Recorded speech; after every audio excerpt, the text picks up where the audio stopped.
Hello बच्चों, good morning, good afternoon, good evening, whenever you watching me. सबसे पहले तो आप सभी का हार्दिक अभिनंदन एवं स्वागत करते हैं हमारे इस यूट्यूब चैनल पर।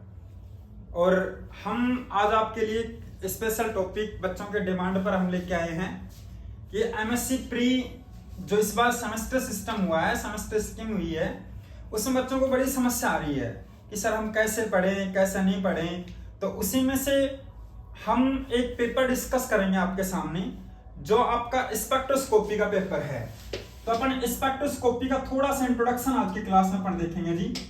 स्पेक्ट्रोस्कोपी होती क्या है, इन सब बारे में अपन बात करेंगे जी। इसका बिल्कुल बेसिक इंट्रोडक्शन आपके सामने होगा कि स्पेक्ट्रोस्कोपी होती क्या है, इसको पढ़ते क्यों हैं, इसको अपन यूज क्यों करते हैं और अपने पास इसको कैसे पढ़ेंगे जी। सारी बेसिक चीजें अपन यहाँ से डील करने वाले हैं। तो सबसे पहले पढ़ने से पहले आपको एक बात बता दी जाए कि साइंस में जितने भी क्वेश्चंस अपने पास होते हैं उनको जब अपन डील करते हैं तो अपन स्पेक्ट्रोस्कोपी लगा लीजिए, कोई भी साइंस का टॉपिक लगा लीजिए, तो किसी भी टॉपिक को पढ़ते हैं तो पढ़ने से पहले उस टॉपिक से रिलेटेड 3 क्वेश्चंस क्लियर होने चाहिए। हर साइंस का रूल है जी। देखिए कौन कौन से क्वेश्चंस। सबसे पहला क्वेश्चन अपने पास होता है किसी भी टॉपिक से रिलेटेड, वो होती क्या है जी, ठीक है। दूसरा क्वेश्चन अपने पास वाई वी स्टडी। तीसरा क्वेश्चन अपने पास होता है हाउ वी स्टडी। तो ये 3 क्वेश्चंस अपने पास होते हैं, साइंस के हर टॉपिक पे लागू होते हैं डियर स्टूडेंट्स। जब भी आप किसी भी साइंस के टॉपिक को अच्छे से विद कॉन्सेप्ट इस तरह से कि कोई भी क्वेश्चन किसी भी लेवल का अप्रोच करना हो तो आपके सामने हम सीधे इन 3 क्वेश्चन से डील करेंगे जी। अगर इन तीनों क्वेश्चनों में से कोई भी क्वेश्चन आपका रह जाता है या कोई टीचर क्लियर नहीं करता है तो समझ जाइए कुछ ना कुछ चीज आपकी अधूरी रह गई है जी, और वो आपको कहीं ना कहीं प्रॉब्लम क्रिएट कर सकती है। तो आइए हम भी इन 3 क्वेश्चनों से डील करेंगे विद स्पेक्ट्रोस्कोपी कि स्पेक्ट्रोस्कोपी होती क्या है। पहला क्वेश्चन आपके पास होना चाहिए।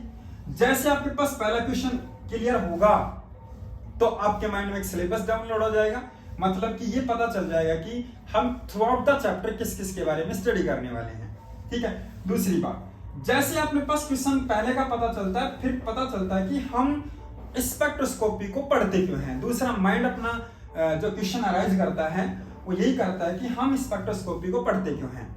मतलब कि अब इसके जब बात होती है तो बच्चे 2 तरह से आंसर्स देना पसंद करते हैं। एक 2 तरह के आंसर क्या होते हैं जी, पेपर पहला अपने पास पेपर पर्सपेक्टिव आंसर होता है और दूसरा अपने पास होता है साइंटिफिक आंसर। तो 2 तरह के आंसर होते हैं paper perspective in the sense कि किसी भी बच्चे से पूछा जाए कि बेटा बताओ स्पेक्ट्रोस्कोपी आप पढ़ क्यों रहे हो, तो बच्चे का आंसर होगा कि सर एमएससी प्री में आ रहा है, हमें एमएससी प्री क्लियर करनी है, इस वजह से हम स्पेक्ट्रोस्कोपी को पढ़ते हैं। अदरवाइज आप कह दो कि सर हमारे सिलेबस में नहीं है तो आप तो पढ़ने की बात कर रहे हो, हम इसकी तरफ झांके तक नहीं। बात सही है कि नहीं है। तो पहला तो क्या है कि पेपर पर्सपेक्टिव आंसर कि एक्चुअली में स्पेक्ट्रोस्कोपी होती क्या है, यानी क्यों पढ़ते हैं, इसका मतलब कि सर लो बॉल आंसर जिसको बोला जाता है। दूसरा अपने पास साइंटिफिक स्टडी की बात करते हैं, हम इसके पीछे भागना है जी कि साइंटिफिक स्टडी का मतलब कि ऐसी साइंस पढ़ते समय ऐसी कौन सी समस्या आई थी जिस समस्या के सॉल्यूशन के लिए हमको स्पेक्ट्रोस्कोपी पढ़नी पड़ी थी भाई। इस तरह के क्वेश्चनों से डील करेंगे। वो कहते हैं ना कि पढ़ना 2 तरह से होता है, एक तो नंबर के पीछे भागना और एक अपने पास होता है नॉलेज के पीछे भागना। नंबर तो डियर स्टूडेंट्स रट के घोट के कैसे भी आ सकते हैं, लेकिन नॉलेज आपके पास मोहताज नहीं है कि वो कहीं ना कहीं रटने घोटने से आ जाए। नॉलेज तो हमेशा आपके पास कॉन्सेप्ट क्लियर करने से और अच्छे से पढ़ने से आती है। तो आइए तीसरे क्वेश्चन की तरफ बढ़ते हैं। जैसे आपको पता चलता है कि एक्चुअली में स्पेक्ट्रोस्कोपी होती क्या है, क्यों पढ़ते हैं, तीसरा क्वेश्चन अपने पास होता है कि इसको कैसे पढ़ा जाता है, मतलब कि कौन कौन से रूल लगते हैं, कौन कौन सी थ्योरीज अप्लाई होती हैं जिनके थ्रू अपने पास स्पेक्ट्रोस्कोपी को अपन पढ़ते हैं, ठीक है। बात करूं सबसे पहली तो आपसे तीनों क्वेश्चनों में से अगर बात की जाए, बताइए तीनों क्वेश्चनों में से कौन सा क्वेश्चन सबसे पहले आया होगा। तो आप जरा ध्यान दीजिए, तीनों क्वेश्चनों में से सबसे पहले क्वेश्चन आया होगा समस्या की प्रॉब्लम, एक्चुअली में कौन सी प्रॉब्लम थी कि हम स्पेक्ट्रोस्कोपी की स्टडी करते हैं भाई। तो आइए अपन समस्या पे ध्यान देते हैं फिर अपन सॉल्यूशन देखेंगे, फिर उसके नाम को क्लियर करेंगे कि स्पेक्ट्रोस्कोपी होती क्या है। तो आइए सबसे पहले अपन चर्चा करते हैं कि स्पेक्ट्रोस्कोपी को हम पढ़ते क्यों हैं। व्हाई वी स्टडी स्पेक्ट्रोस्कोपी, इसकी चर्चा अपन करेंगे। क्वेश्चन क्या बोला मैंने, व्हाई वी स्टडी स्पेक्ट्रोस्कोपी, इसकी चर्चा अपन करेंगे जी। तो सबसे पहले अगर आपसे कोई क्वेश्चन करे कि स्पेक्ट्रोस्कोपी को क्यों पढ़ा जाता है, तो डियर स्टूडेंट्स आपको एक ही बात याद रखनी है बस। आप सभी ने नाम सुना होगा, कई बार नाम सुना होगा जी, बॉम्ब ब्लास्ट। बॉम्ब ब्लास्ट का नाम तो आपने सभी सुना होगा, बिल्कुल सुना होगा कि वहां बम ब्लास्ट हो गए। दिल्ली में अभी अपने पास बम ब्लास्ट हुआ था लेटेस्ट, तो आप लोगों को पता चला होगा कि बम ब्लास्ट, तो आप इसको याद रखना है। अब इसको याद रखने का मतलब क्या है, मेरे कहने का मतलब यह है कि जब भी बम ब्लास्ट होता है, पहले की बात करूं मैं तो बम ब्लास्ट पहले के जमाने में, जैसे आज से 10 साल 20 साल पहले की बात की जाए, तो बम ब्लास्ट हो जाया करता था। और बम ब्लास्ट हो जाता था, काफी सारा नुकसान होता था, काफी सारी जनता आपके पास कहीं ना कहीं जन हानि होती थी, अपने पास कहीं ना कहीं धन हानि भी होती थी, लोग भी मर जाया करते थे। कोई प्रॉब्लम नहीं थी, मर गए कोई बात नहीं है। लेकिन जैसे जैसे साइंस आगे बढ़ी, उसी तरीके से कहीं ना कहीं डेवलपमेंट हुई, और लोगों ने, जैसे साइंटिस्ट ने बात की कि मान लो कहीं भी बम ब्लास्ट हो गया, तो बम ब्लास्ट होगा तो वो बम ब्लास्ट हुआ क्यों, किसकी वजह से बम ब्लास्ट होता है, ये सारा बात पता लगाने के लिए हम स्पेक्ट्रोस्कोपी का सहारा लेते हैं जी। इसका मतलब किससे हुआ, मतलब देखिए आपको एक छोटी सी बात बता दी जाए कि कुछ रेडियो एक्टिव एलिमेंट्स होते हैं केमिस्ट्री के अंदर, कुछ रेडियो एक्टिव एलिमेंट्स होते हैं, रेडियो एक्टिव एलिमेंट्स। और वो कौन से होते हैं, आपको सबको पता होगा जी, वो होता है एफ ब्लॉक एलिमेंट्स। कौन से होते हैं जी, F block elements. Dear students अच्छे से ध्यान से समझना कि स्पेक्ट्रोस्कोपी को क्यों पढ़ा गया था, वो फाउंडेशन ड्रॉ कर रहे हैं अपन लोग। देखिए एफ ब्लॉक एलिमेंट्स ऐसे कहते हैं, इनका मास होता है ना, मास वो हैवी मास होता है जी। इनका मास क्या होता है, हैवी होता है।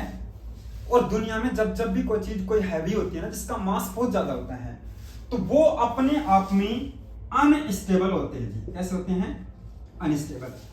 और आपको तो पता ही होगा कि दुनिया में कोई भी चीज, कोई भी वस्तु, कोई अपने पास इंसान अनस्टेबल रहना पसंद नहीं करता, हमेशा स्टेबिलिटी की तरफ मूव ऑन करते हैं जी।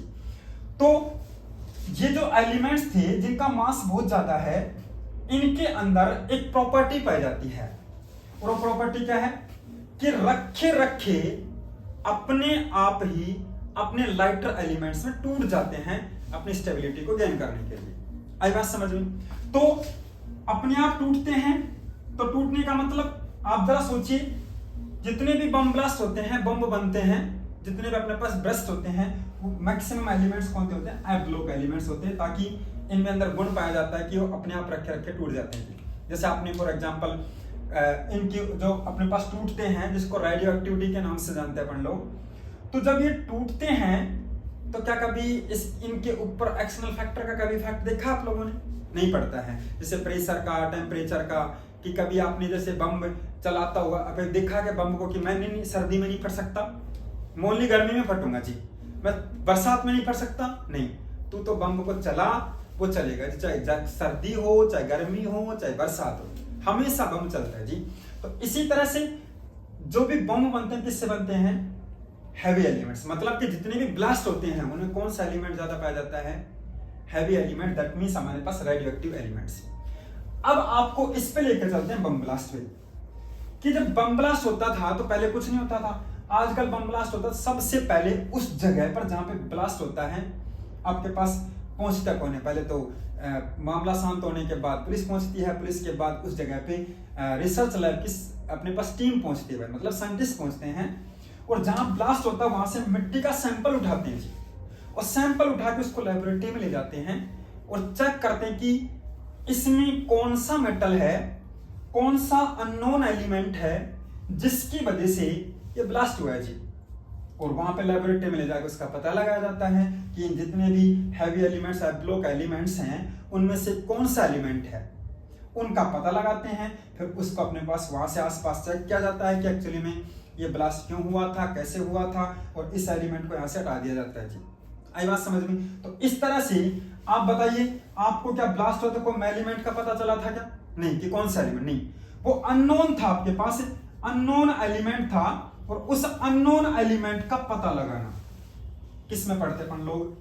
स्पेक्ट्रोस्कोपी में। और इतना ही नहीं, आप जरा सोचिए कि अननोन एलिमेंट वो ऑर्गेनिक भी हो सकता है, ऑर्गेनिक एलिमेंट भी हो सकता है, इनऑर्गेनिक का भी हो सकता है जी। तो ऑर्गेनिक एलिमेंट्स और इनऑर्गेनिक एलिमेंट्स की आपको क्या क्या पता लगाना है? उसकी स्ट्रक्चर, उसकी प्रॉपर्टी, ये सारी बात आपको पता लगानी है। और किसी भी अननोन एलिमेंट की बारे में पता लगाना, उसके लिए जानकारी इकट्ठी करना, हम किसका सहारा लेते हैं जी? स्पेक्ट्रोस्कोपी का। इसका मतलब काश स्पेक्ट्रोस्कोपी नहीं होती तो हमारे सामने बहुत सारी चीजें जनरेट हो जाती, बहुत सारी चीजें आपके सामने। जैसे अपन कहीं ना कहीं बीमार होते हैं अपन लोग, तो अपन लोग कहाँ पहुंचते हैं? सीधे अपन पहुंचते हैं किसके ऊपर? कि लेबोरेटरी एक्सरे करवाते हैं। तो एक्सरे वाला पूरा खेल किसका? स्पेक्ट्रोस्कोपी का। काश अपने पास कहीं ना कहीं स्पेक्ट्रोस्कोपी नहीं होती तो आप एक्सरे नहीं करवा पाते, सोनोग्राफ नहीं करवा पाते। तो बहुत सारी चीजें हैं, तो आपको ये चीजें डील करनी पड़ेगी। तो आपको पता चला कि स्पेक्ट्रोस्कोपी को क्यों पढ़ते हैं, मतलब कि किसी अननोन ऑर्गेनिक और इनऑर्गेनिक मॉलिक्यूल की प्रॉपर्टी, उसकी स्ट्रक्चर, उसकी सारी चीजें ज्ञात करने के लिए अपन किसकी स्टडी करते हैं जी? स्पेक्ट्रोस्कोपी को। तो आइए अपन थोड़ा सा लिखना शुरू करते हैं कि स्पेक्ट्रोस्कोपी को पढ़ते क्यों हैं। तो देखिए भाई, इसका आंसर आपके सामने होगा। तो आंसर आपके सामने for determining structure and properties of unknown organic and inorganic compounds. इसका पता लगाने के लिए आप और हम सब किसकी स्टडी करते हैं जी? स्पेक्ट्रोस्कोपी को स्टडी करते हैं। आइए, जैसे आपको पता चला कि स्पेक्ट्रोस्कोपी पढ़ते क्यों हैं, उसके बाद दूसरा क्वेश्चन आपके सामने अराइज हो जाता है कि स्पेक्ट्रोस्कोपी होती क्या है जी। तो आइए पॉज करके इसको नोट कर लेना। बात दूसरे क्वेश्चन पे आते हैं कि what do you mean by spectroscopy, what. अब इतनी बात जानने के बाद आपके सामने इस क्वेश्चन का आंसर भी मिल गया होगा। इसकी मैं बात करूं कि स्पेक्ट्रोस्कोपी एक इंस्ट्रूमेंटल टेक्निक है। क्या है भाई? अपन जितने भी एक्सरे करते हैं तो कुछ इंस्ट्रूमेंट्स यूज करते हैं। जैसे अपने पास सोनोग्राफ करते हैं तो इंस्ट्रूमेंट यूज करते हैं। इसी तरह से अपने पास जब भी अननोन एलिमेंट का पता लगाया जाता है, अननोन कंपाउंड का पता लगाया जाता है, तो उसके लिए कुछ इंस्ट्रूमेंट चाहिए होते हैं। इंस्ट्रूमेंट की हेल्प से अपन ये काम करते हैं। इसलिए स्पेक्ट्रोस्कोपी एक इंस्ट्रूमेंटल टेक्निक है जिसके अंदर किसी भी अननोन ऑर्गेनिक और इनऑर्गेनिक मॉलिक्यूल की स्ट्रक्चर और उसकी प्रॉपर्टी डिटरमाइन की जाती हैं। उसको अपन क्या बोलते हैं जी? स्पेक्ट्रोस्कोपी बोलते हैं। मीन्स आपके सामने बात की जाए, it is the branch of chemistry which deals with the study of determination of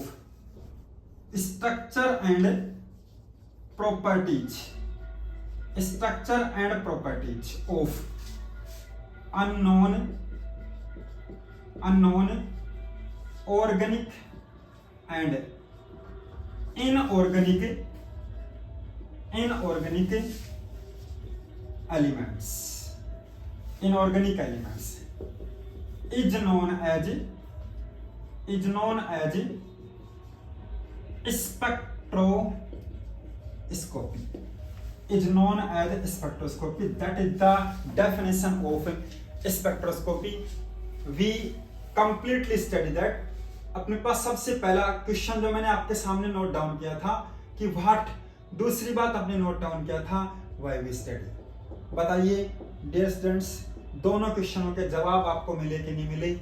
कि अपने पास स्पेक्ट्रोस्कोपी होती क्या है, स्पेक्ट्रोस्कोपी को हम पढ़ते क्यों हैं, और तीसरा क्वेश्चन आपके सामने होगा, और तीसरा क्वेश्चन डियर क्या है, और वो अपने पास that is the most important question.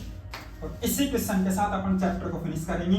Question number 3 आपके पास है जी, how we study the spectroscopy. इस क्वेश्चन की बात करेंगे। उसके बाद हमारे सिलेबस पे आएंगे अपन लोग, आपको सिलेबस डिस्कस करेंगे कि एक्चुअली में स्पेक्ट्रोस्कोपी में आपके एमएससी फर्स्ट सेम के अंदर कौन कौन से चैप्टर्स हैं, कौन कौन से चैप्टर्स में कौन कौन से टॉपिक्स हैं, किस टॉपिक से प्रश्न उठते हैं, किससे नहीं उठते हैं, सारी बातें डिस्कस करेंगे अपन लोग, ताकि आप लोगों को दिक्कत नहीं आए। हम बिल्कुल प्रॉपर वैसे आसानी से एक एक टॉपिक को आगे लेके चलेंगे जी। तो कल की क्लास में जब आएंगे तो आपके सामने मोस्ट इंपॉर्टेंट प्रश्न that is how we study spectroscopy, इस पे चर्चा कर लेंगे। तब तक के लिए आपको thank you so very much. मिलते हैं अगले वीडियो में, तब तक आप इसको नोट डाउन करना, अपने पास नोट्स बनाना अच्छे, ताकि आपको अच्छे से पढ़ने में आसानी हो, कोई प्रॉब्लम क्रिएट नहीं हो गई। ठीक है, thank you so very much, मिलते हैं अगले वीडियो में।